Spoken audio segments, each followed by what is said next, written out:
Next up, we have New York State Senator John Liu. He represents District 11 here in Northeast Queens. He was our New York City Controller from 2010 to 2013. But also, more importantly, he's now in the New York State Senate, but he heads a subcommittee on the New York City Education. So welcome, John Liu.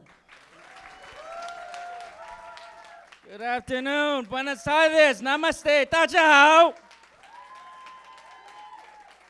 I'm so honored to join my great colleague from this district, Senator Jessica Ramos.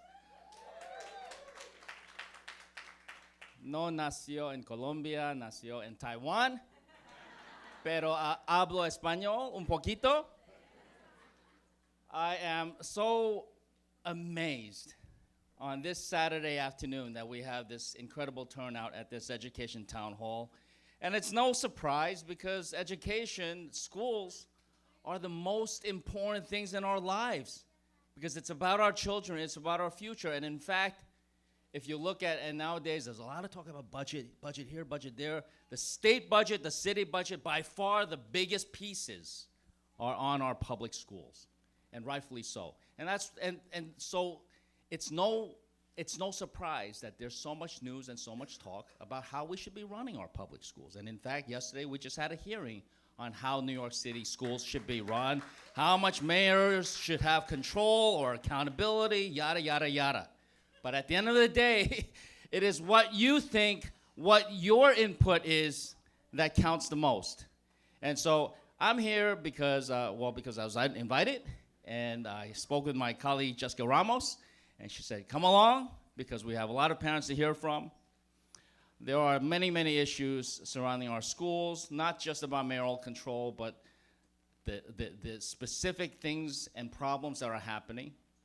And I want to say that, we've got issues with bullying and discipline, but also making sure that students' rights are respected. We've got issues surrounding what kids are fed in lunchrooms and when they are served lunches. We've got issues with homework or too much homework or sometimes not enough homework, depending on which parent you ask. You've got issues with testing, what kinds of tests, how much testing, should there even be testing at all? So many issues, and you know what? Senator Ramos said it best. In the state Senate, we have been suffering in the dark ages for a really long time. And when we talk about mayoral control, as a member of the city council, I hate to say how long ago this was. It was 2002. It was a long time ago, Jessica. I don't even want to say how old you were. She was still in public school, okay? We passed mayoral control, but it was about accountability. Nobody called it mayoral control back then. It was accountability. It was the legislation was called School Governance Reform Act. And it was about placing the responsibility of our schools on one person, the mayor. It wasn't about giving the mayor all this control. But over the years, it morphed into something like this. Why? I believe because state law gave mayors the control, but therefore the accountability. Unfortunately, nobody was really holding the mayor accountable. Parents tried your best to hold them accountable, but because it was state legislation, you really needed the state lawmakers to hold them accountable. Now, the Assembly did what they could under Democratic leadership, but the state Senate, as Jessica said, was under Republican control for so long. They never held hearings about what New York City public schools were doing and what was happening in our schools. So nobody was holding the mayor truly accountable. Well, it's 2019 and it's a new day. Because with your help, Democrats now lead the state Senate. That is why there's a new committee specifically called New York City Education. We have an education committee that is very well led by Senator Shelley Mayer. I'm a member of that committee, but you can only imagine how many different issues we've got to deal with, not just with New York City, but with Rochester, with Buffalo, with Yonkers, with all the different, the hundreds of towns in this state. That education committee has to deal with all of them. But New York City Education Committee, which I have the honor of leading, focuses just on our public schools here. And all those issues that you've talked about, all the issues that have been raised and some of the problems, we're going to deal with directly. And we're going to start holding the Department of Education and the mayor accountable for what they're supposed to be doing, because they were given not control, but they were given the responsibility. It's about responsibility and accountability, not control, certainly not dictatorship, as RJ likes to talk about. So I'm being given the signals. I've got less than 3 minutes to go. I don't want to just focus on problems. I want to focus on our schools and the great things that are happening as well, because Senator Ramos said it the best.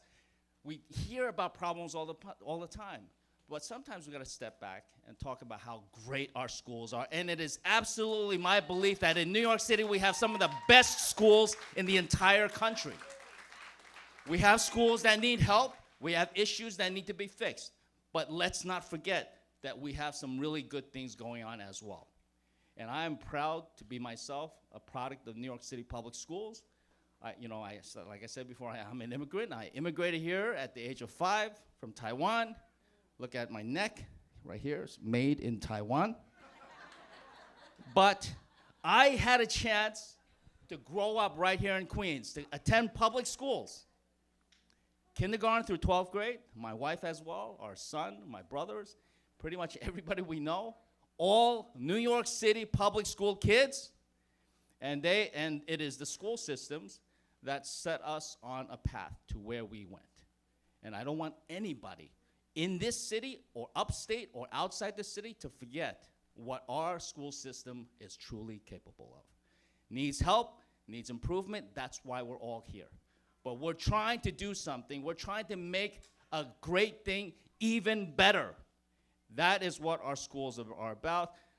Over the years, I've had the privilege and the pleasure of working with Diane Ravitch, who's an incredible, incredible educational advocate and expert and book writer. Thank you, Diane, for being here. I look forward to working with our dynamic new Congress member. You know, I send a tweet of something I think is cool. Yeah, I got 6 likes. AOC sneezes, and like 500,000 people like her sneeze. I only say that half jokingly, though, because, you know, this Congress member has captured the attention of not just this district, but the world itself.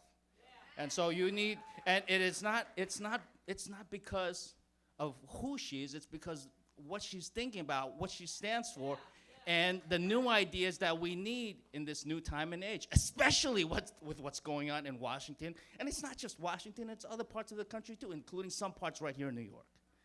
And so with that, I want to say thank you very much for coming out here. Please attend our Senate hearings in New York City, because we're going to have lots of them on education, on your schools. And with that, I want to leave before that cane comes out. Thank you so much, everybody. Gracias, 谢谢大家。